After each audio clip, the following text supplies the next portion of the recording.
Hello বন্ধুরা, কেমন আছো তোমরা সবাই? আশা করছি তোমরা সবাই খুব ভালো আছো। প্রত্যেকদিনের মতো আজকেও নিয়ে চলে এসেছি বেশ কিছু কিচেন টিপস, যেগুলো জানা থাকলে আমাদের সংসারের কাজগুলো হয়ে যাবে অনেকটাই সোজা। বেঁচে যাবে সময়, পরিশ্রম, মাসিক বেশ কিছুটা টাকাও। আর আজকে সেই রকমই বেশ কিছু জানা অজানা টিপস তোমাদের সাথে শেয়ার করব, যেগুলো দেখলে আমাদের প্রত্যেক গৃহিণীর কোনো না কোনো উপকারে আসবে। চলো তাহলে ভিডিওটা শুরু করা যাক। বন্ধুরা, আমাদের প্রত্যেকের ঘরেই কিন্তু এই ধরনের লোহার বেশ কিছু যন্ত্রপাতি থাকে।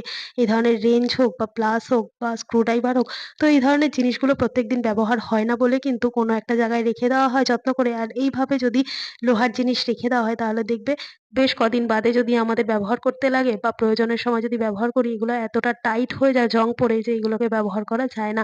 তো যদি বেশ কিছুদিন বাদে বাদে আমাদের ব্যবহার করতে লাগে, আর ব্যবহার করার আগে যদি এই ছোট্ট কাজটা করে নিতে পারি, তাহলে জংও পড়বে না। আর লোহার জিনিসগুলো ভালোও থাকবে, টাইটও হয়ে যাবে না। তার জন্য এখানে নিয়ে নিয়েছি একটা পেঁয়াজ। হ্যাঁ বন্ধুরা, রান্নার জন্য যে শুধুমাত্র আমরা পেঁয়াজ ব্যবহার করি তা কিন্তু নয়। এইভাবে ছোট ছোট ঘর সংসারের কাজেও কিন্তু পেঁয়াজ দারুণ কাজ দেবে। তো পেঁয়াজটাকে কি করব, প্রথমে এইরকম ভাবে মধ্যেখান থেকে কেটে নেব। এরপর খোসা সমেত অবস্থায় পেঁয়াজের সামনে পিছনের মোটা অংশ কিছুই কেটে বাদ দিলাম না, শুধুমাত্র খোসাটাকেও কিন্তু ছাড়ালাম না, অর্ধেক করে নিলাম।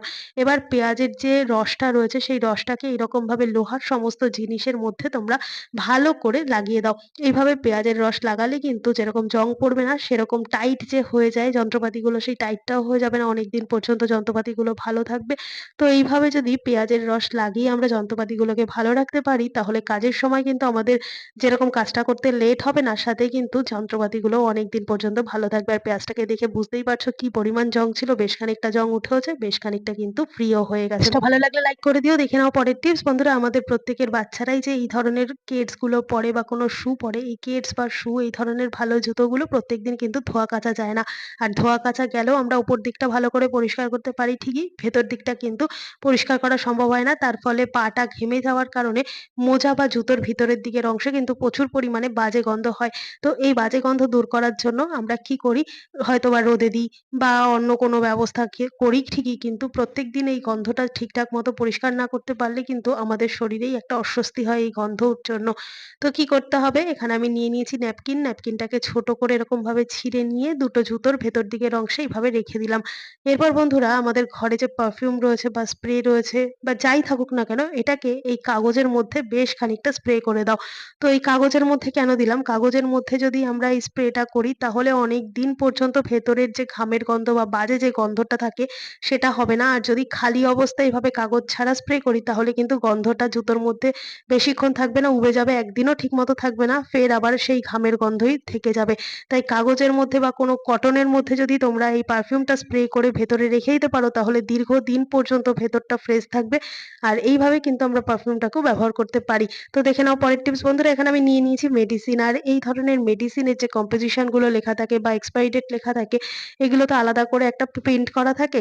তো অনেক সময় দেখা যায় কি বলতো, জল হাতে যদি আমরা এই ওষুধের বক্সটাকে ধরি বা ওষুধের শিশিটাকে ধরি, সেক্ষেত্রে জল থাকার কারণে হাতের মধ্যে এই প্রিন্টটা কিন্তু অনেক সময় হয় যে মুছে যায়। আবার কখনো কখনো এতটা বাজেভাবে মানে মুছে যায়, যে আমরা এর যে কবে এক্সপায়ারি ডেট বা কি কম্পোজিশন বা কত টাকা দাম, সেগুলো কিন্তু কিছুই পড়তে পারি না। তাই কি করতে হবে, এরকম মেডিসিন আনার সাথে সাথে, সেটা যেরকমই মেডিসিনের স্ট্রিপ হোক বা বাক্স হোক বা বোতল হোক, তো মেডিসিনের যেখানে এরকম এক্সপায়ারি ডেটটা লেখা থাকবে, তার উপর ছোট্ট এক টুকরো সেলোটেপ লাগিয়ে দাও। তাহলে জল হাতেও যদি আমরা এই মেডিসিনটাকে ধরি, তাহলে দেখবে এর যে ডেটটা বা যেটা উঠে যেত বা যেটা হেজি হয়ে যেত লেখাগুলো, সেগুলো আর হবে না। কেননা এই এক্সপায়ারি ডেটটা কিন্তু আমাদের খুবই ভীষণই জরুরি। আর এর যে কম্পোজিশনটা রয়েছে, অনেক সময় হয় চোখে সমস্যা থাকার কারণে আমরা ঠিকঠাক মতো পড়তে পারি না এই ওষুধের খাপের মধ্যে যে লেখাগুলো থাকে। তো কি করতে হবে বন্ধুরা, এরকম ভাবে যদি পড়তে অসুবিধাই হয়, যে কোনো জিনিসের লেখা পড়তে অসুবিধা হলে, তোমরা প্রথমে সেই লেখাটাকে অন্য একটা ফোনের মধ্যে তোমরা ছবি তুলবে। এবার ছবিটাকে যত জুম করে দেখবে, তত কিন্তু পড়তে সুবিধা হবে, একেবারেই পড়ার অসুবিধা হবে না, চোখে প্রেসার পড়বে না। আর এইভাবে যদি লেখাগুলো পড়ে নিই, তাহলে কিন্তু কাজটা অনেক বেশি সুবিধা হচ্ছে, আমাদেরও সুবিধা হচ্ছে। টিপসটা ভালো লাগলে লাইক করে দিও। দেখে নাও পরের টিপস। বন্ধুরা, এরকম ভাবে যখন আমরা ফ্লোরের মধ্যে মোমবাতি জ্বালাই লোডশেডিং হয়ে গেলে বা অন্য কোনো কাজের কারণে, তখন অনেক সময় দেখা যায় কি বলতো, এরকম ভাবে মোম গলে গলে না এরকম ভাবে মেঝের মধ্যে পড়ে মেঝেটার মধ্যে এত বাজে মতো জেকে বসে না, এই দাগ কিন্তু সহজে তোলা যায় না। সাথে সাথে যদি গরম থাকা অবস্থায় এগুলো আমরা ঘষে তুলে নিতে পারি তাহলে যদিও বা ওঠে, হালকা হালকা যদি ঠান্ডা হয়ে যায় এই মোম কিন্তু উঠতে চায় না। আর এগুলোকে যদি আমরা শক্ত ধারালো কোনো জিনিস দিয়ে এগুলোকে পরিষ্কার করার চেষ্টা করি সেক্ষেত্রে মেঝের মধ্যে কিন্তু দেখা যাবে কিরকম একটা স্ক্র্যাচ দাগ পড়ে যাবে। তাই কি করতে হবে, এরকম যদি মোমের দাগ মেঝের মধ্যে পড়ে গিয়েই থাকে ছোট্ট একটা জিনিস আমাকে করতে হবে। এভাবে কিন্তু মেঝের দাগ অনেক সহজেই তুলে ফেলা সম্ভব। তার জন্য একটা এরকম কাগজ নিয়ে নিয়েছি। তোমাদের কাছে যেরকম কাগজ রয়েছে সেই কাগজটাকে এই মোমের ওপর চাপা দেবে। তারপর আয়রনটাকে বেশ খানিকক্ষণের জন্য গরম করে নিয়ে এইভাবে কাগজের উপর দিয়ে প্রেস করবে। তাতে করে দেখবে এই গরম আয়রনটা দেওয়ার কারণে কিন্তু এই ফ্লোরের মধ্যে যে মোমের দাগগুলো ছিল সেগুলো অনেক সহজেই কাগজের মধ্যে উঠে যাবে।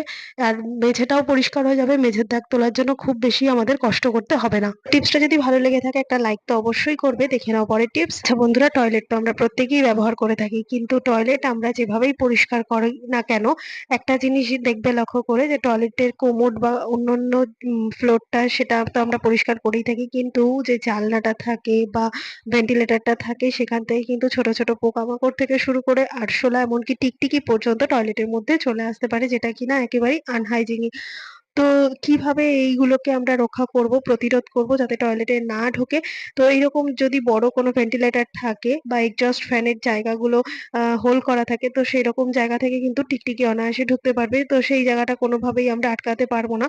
তো আবার অনেক সময় হয় প্রচন্ড গরমে কিন্তু টয়লেটের মধ্যে ছোট ছোট পিঁপড়ে হতে দেখা যায়, যে স্কাটিং গুলো রয়েছে এখানেও ছোট ছোট পিঁপড়ে হয়, নানান রকম পোকামাকড় হয়। তো আমাদের টয়লেটে যে গামছা থাকে সেগুলোর মধ্যে অনেক সময় পোকামাকড় থেকে শুরু করে পিঁপড়ে এমনকি আরশোলা পর্যন্ত বা টিকটিকিও কিন্তু উপদ্রব করতে পারে। তো কি করতে হবে, এই গরমকালে আমরা যদি বাথরুমের কোনো একটা কোনায় এমনকি জানলার কোনা কানাচিতে এরকম শুকনো লঙ্কা একটুখানি রেখে দিতে পারি, তাহলে কিন্তু আর কোনো রকম পোকামাকড়, আরশোলা, টিকটিকি বা কোনো ছোটখাটো পিঁপড়েও কিন্তু আর টয়লেটে বাসা বাঁধতে পারবে না। আর যদি তোমরা মনে করো ঘরে বাচ্চা নেই, তবে কিন্তু শুকনো লঙ্কার পরিবর্তে তোমরা একটু লঙ্কার গুঁড়ো এই স্কার্টিং হোক বা জানলার কোনা কানাচিতে হোক একটুখানি যদি ছড়িয়ে ছিটিয়ে রাখো সেক্ষেত্রে কিন্তু লঙ্কার ঝাঁঝের যে গন্ধ সেই গন্ধে কিন্তু আর পোকামাকড় বাথরুমে আসবে না। আর এইভাবে যদি টয়লেট আমরা পরিষ্কার করে নিতে পারি দেখবে বন্ধুরা কোথাও গিয়ে কিন্তু আমাদের বেশ খানিকটা সুবিধাই হচ্ছে। আশা করছি এই টিপসটাও কাজে দেবে। তো চলো দেখে নাও পরের টিপস। দেখবা রান্না বান্নার পর আমাদের কিন্তু বেশ কিছু বাসনপত্র মাজতে হয়। তো বাসনপত্রগুলো যখন আমরা মাজি মেজে কিন্তু আমাদের অনেকেরই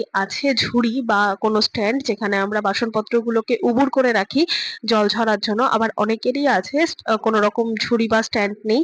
আর থাকা সত্ত্বেও কি করি আমরা অনেকেই অভ্যাসের বশেই হোক বা ইচ্ছাকৃতভাবেই হোক বলো না কেন, সিঙ্কের পাশে যে আমাদের রান্নাঘরে ফ্লোরটা থাকে না, মানে টাইলসের, তো সেখানে কিন্তু বেশ কিছু ছোট ছোট বাসন আমরা এভাবে উবুড় করে রাখি। তো এভাবে উবুড় করলে অনেকগুলো এক্সট্রা কাজ হয়। তো কি হয়, এখানটা জল জল হয়ে যায়, ফলে আমাদের আবার এই জায়গাটা মুছতে হয়। শোকানোর পরেও কিন্তু বাসনগুলো আমরা তুলে রাখার সময়ও এই জায়গাটা অনেকটাই জল জল থাকে। তো কি করতে হবে, যদি কারোর কাছে ঝুড়ি না থাকে বা এই অভ্যাসটা হয়েই যায় যে সিঙ্কের পাশেই আমরা উবুড় দেবো, সেক্ষেত্রে এরকম একটা পুরোনো পিলো কভার নিয়ে নেবে। অনেক অনেক সময় দেখবে বন্ধুরা অনেক পিলো কভার ঘরে এক্সট্রা থাকে, কালার ফেড হয়ে যায়, ছিঁড়ে যায়, সেগুলোকে আমরা ব্যবহার করি না। তো ফেলে দেওয়া একটা জিনিসকে যদি এরকম ভাবে আমরা স্ল্যাপের উপর পেতে রেখে দিই, তারপর যখন আমরা বাসন ধোবো এটার মধ্যে উপুড় দিলাম, তাতে বাসনটা খুব তাড়াতাড়ি ড্রাইও হয়ে যাবে আর ফ্লোরটাও কিন্তু ভিজবে না, এই কাপড়টা কিন্তু জলটা সোপ করে নেবে, ফলে আমাদের এই কাজ করতে অনেক বেশি সুবিধা হবে। আশা করছি আজকে সমস্ত টিপস তোমাদের কাজে দেবে। ভালো লেগে থাকলে লাইক কমেন্ট শেয়ার করে পাশে থাকবে। আমার এই ভিডিওটা কে কোথা থেকে দেখছো কমেন্ট করে জানাতে ভুলবে না। দেখা হবে আবার অন্য কোনো ভিডিওর সঙ্গে। ধন্যবাদ।